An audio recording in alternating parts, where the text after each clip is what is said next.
YouTube? I'm Brett from Rants.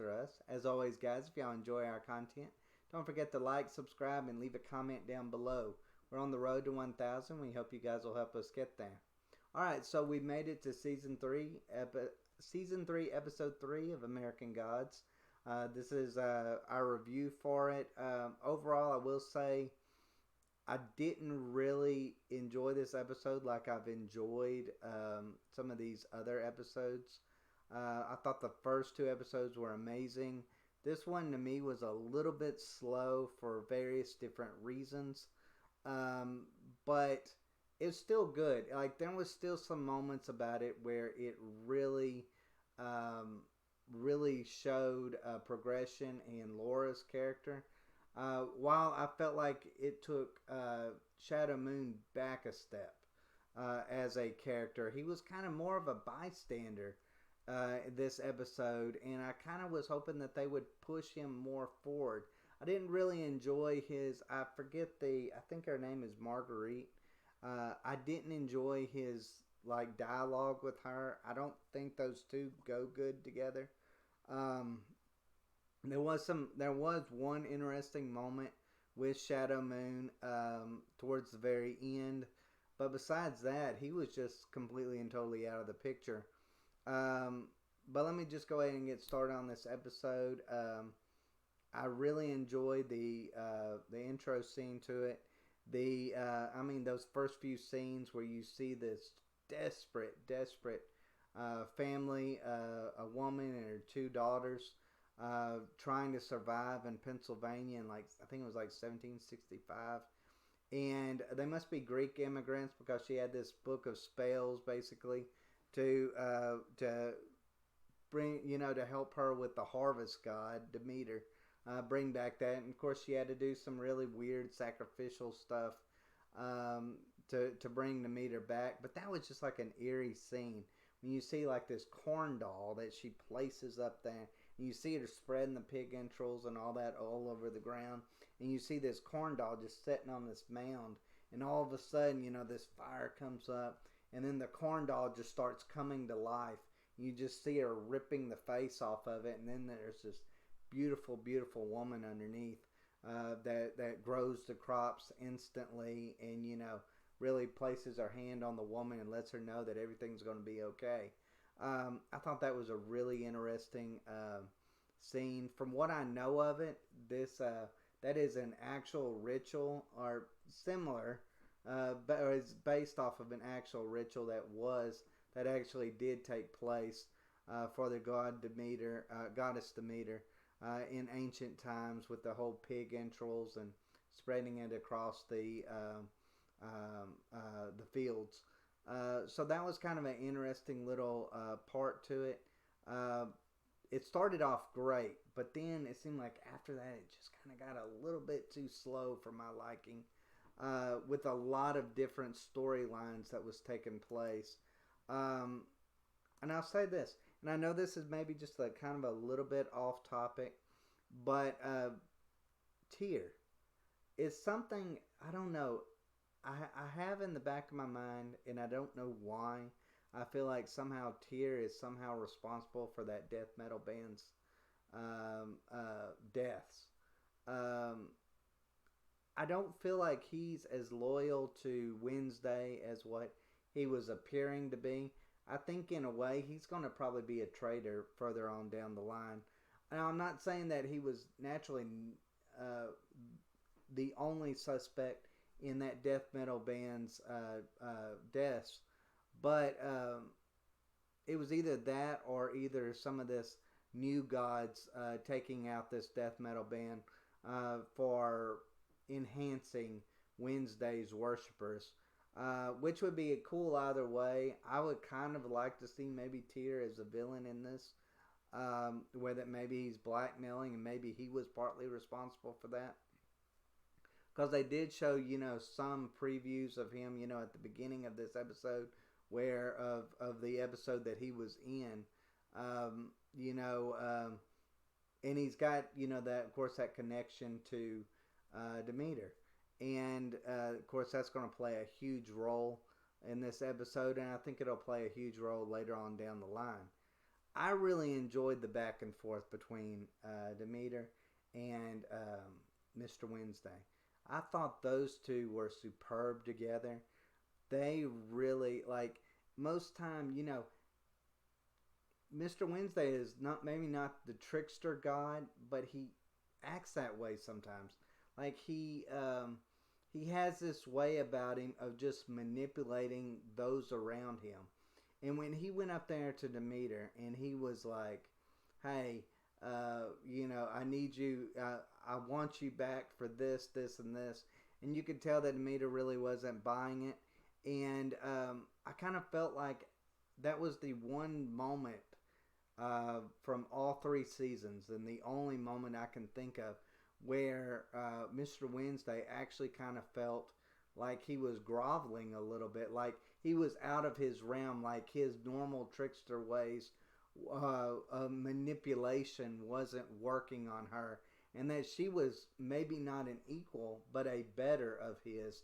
And that's the only, Demeter is the only god that I've actually seen, or goddess, where I've actually seen him show a really sincere lack of sincere respect for who she was and her powers. And it almost kind of felt like he was groveling to her, which was so weird seeing him in that way.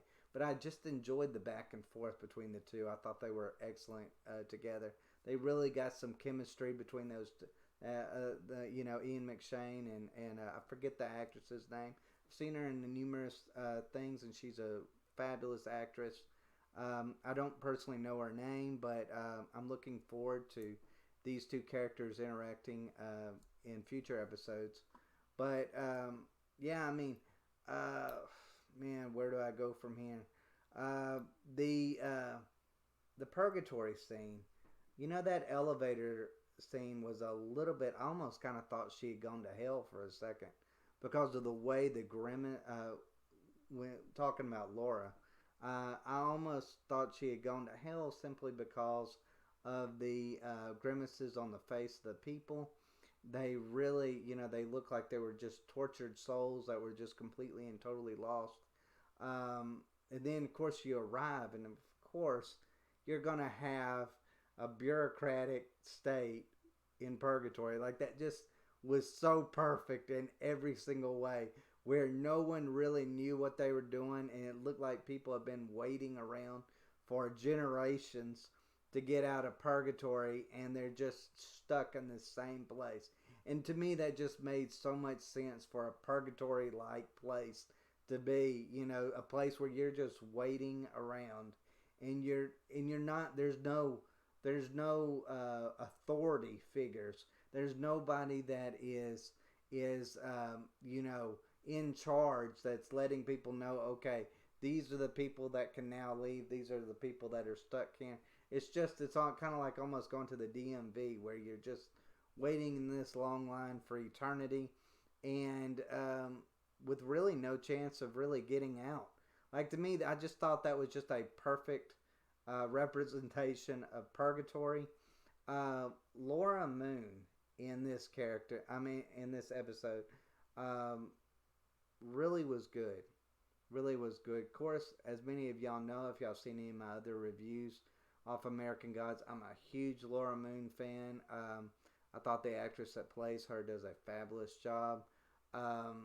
But in this episode, she's got that snarky way about her. That I just don't care. I'm to blame for everything. And I've accepted that. And then you move on. And you think, okay, that might be enough. She's accepted her flaws. She's accepted her sins. And, why is she not moving on? But then you find out that there's a little bit more to it than that. That she's accepting sins that she didn't really even commit in the first place. That the one thing she's not accepting is the part where she's an actual victim of circumstance. And that few actions of her parents actually led to her turning into the person that she is today. And it wasn't that she had to use them as a scapegoat for her bad actions, but she just needed to come to the realization that she wasn't the one directly responsible for who she was. She's the one responsible for her actions after that. But she needed to know what caused those actions to begin with. For so long it had been, she had thought she had broken up her parents' marriage. And that, her parents didn't care. She said that her mom was going out having revenge sex every time that the father would cheat on her. And all of these little things like that. And it was just this, really just this runaround that was going on in her family life that led her to be the person that she is. This really vindictive, angry individual that she is today. And I thought it was just really a telling scene, or a few scenes in it, where she just has to come to that realization, you know what, it's not enough for me to accept my sins. I need to go back to the root of the problem and realize that, hey, you know what, I'm not it was this initial sin by someone else that got me in this situation of who I am now. And I've got to accept that and not just put all this blame and hatred on myself. It was basically one of those moments where she has to come to terms not just with her sins, but with the fact that, she's not as bad of a person as what she tries to pretend she is. And that she doesn't always have to shoulder every bit of blame for every bad thing she's done in her life. There's been other people around her that deserve just as much to shoulder just as much blame as what she has. She has not had a good life, and those around her are just as much to blame for their parts in it as what she is for hers. And that was a really big thing that she needed to understand, and it looks like by the end of this episode she was finally able to. One of the going back even to Mr. Wednesday, I thought one of the more interesting scenes, kind of actually a pretty funny scene, was whether or not he decided, when he was deciding about whether he should bring pig entrails or flowers to come see Demeter. To me, it shows you just kind of how perverse and how sacrificial these gods actually are. To them, pig entrail is the most beautiful thing in the world because it's sacrifice. It's sacrifice to them. So in a way, it's almost of you're giving this piece of yourself to them, and the blood, the guts, the pig entrails, whatever it may be, is just the most beautiful concept to them. It's the most romantic concept of getting these sacrifices, and it just kind of shows you just almost kind of how I don't know, they're almost kind of like leeches in a way. How they just kind of feed off of humanity's worst aspects. And I thought that was really telling just in that one scene. But then if you put it on the other end of the spectrum, it was almost really sad that she had to go to that Demeter had to go to a mental hospital to find worshipers. It showed just the sad state that she was in. And again, it shows back again to just how these people are, these gods are like leeches. How they siphon off people's energy and love and respect from whatever source they may get. And she was a god that had fallen on bad times, and she was willing to take whatever scraps she could get. I mean, to want to stay in a mental hospital, that really just shows you just how far she had gone. And I think to a certain extent, it almost kind of showed how frightening and desperate these gods were, and why Mr. Wednesday is so desperate to reclaim his former glory, is because he don't want to end up like Demeter. He don't want to end up having to siphon off worshippers from a mental hospital. He's already having to go to metal bands. He don't want to go any further down that spectrum right there. Um, but yeah, I mean, yeah, I just kind of felt like uh, I enjoyed the relationship between those two. I am when I say that I'm looking forward to their interactions in the future. I am definitely looking forward to the interactions between Demeter and Mr. Wednesday in the future. I think they're going. I think that's going to make or break this season for going forward, and how many scenes they have together. Because right now, I kind of feel like Shadow Moon's in a really bad spot, character wise. I don't feel like he's able to grow and really to, not unless of course, if he starts this whole thing with Bilquis, if he can somehow uh, change that by going on this quest to find her, then that might be something that kind of reinvigorates his character this season.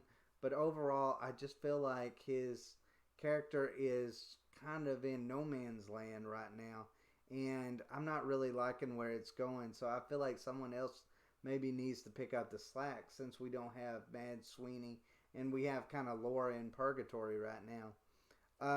But yeah, I mean, another thing. Speaking of Bilquist actually showing some emotion.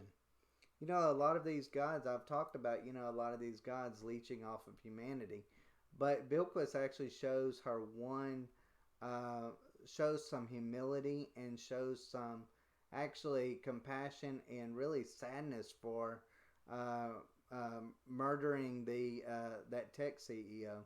When she finds out that this tech CEO actually was a grandfather, and that his granddaughter is desperately searching for him.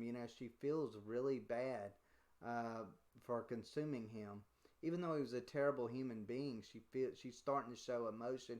You can really start seeing the breakdown that Bilquist is having right now, and I'm kind of curious about exactly who at the end of that episode, or in that episode, actually is the one that took her. If it wasn't Tech Boy, who was it? So that's something that I'm looking forward to seeing.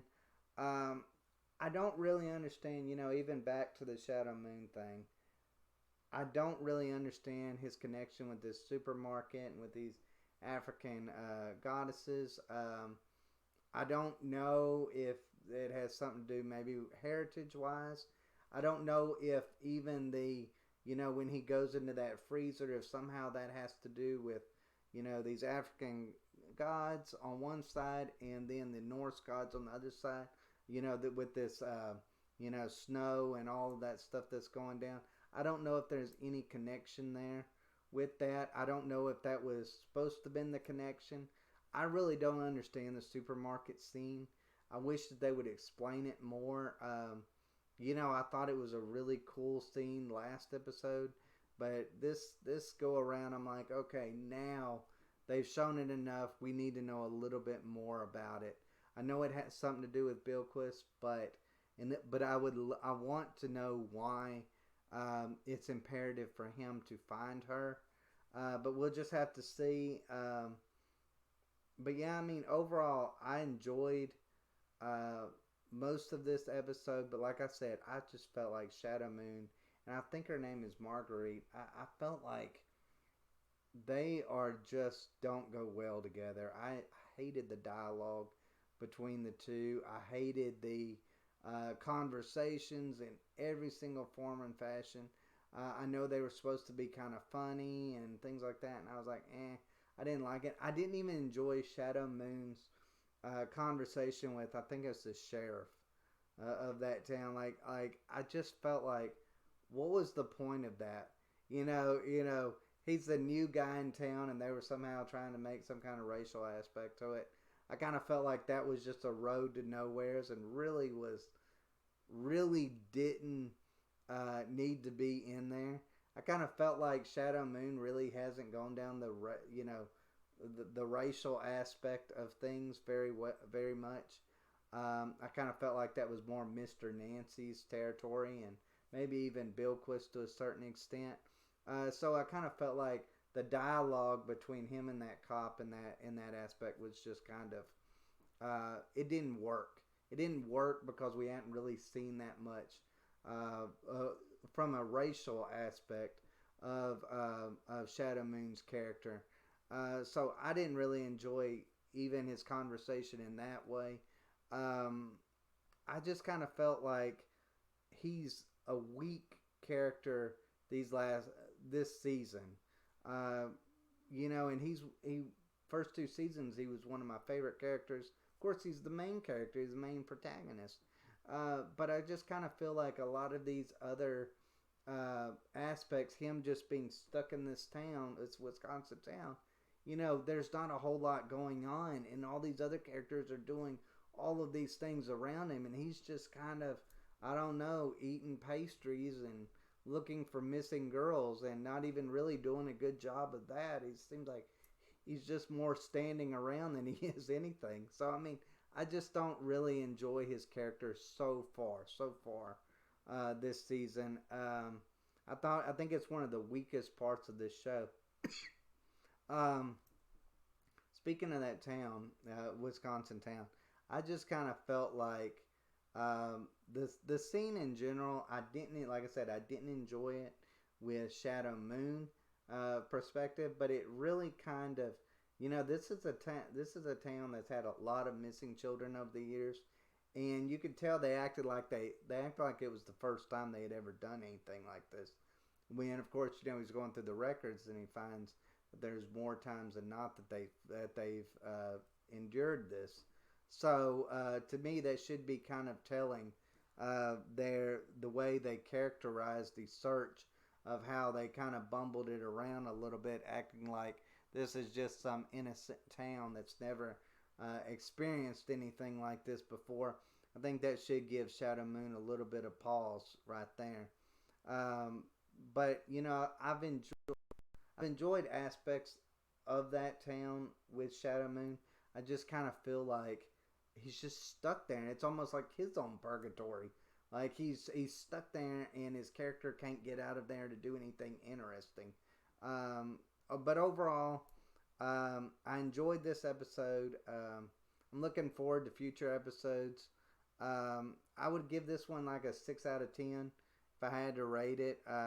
It's not my favorite episode. It's probably the weakest of the 3 so far. But you know what? I think episode 4 is going to really pick it up, and we're going to we're going to really start seeing, the meat of this show in future episodes. But overall, guys, let me know what y'all thought of this episode. And as always, guys, thanks for watching, and y'all take care.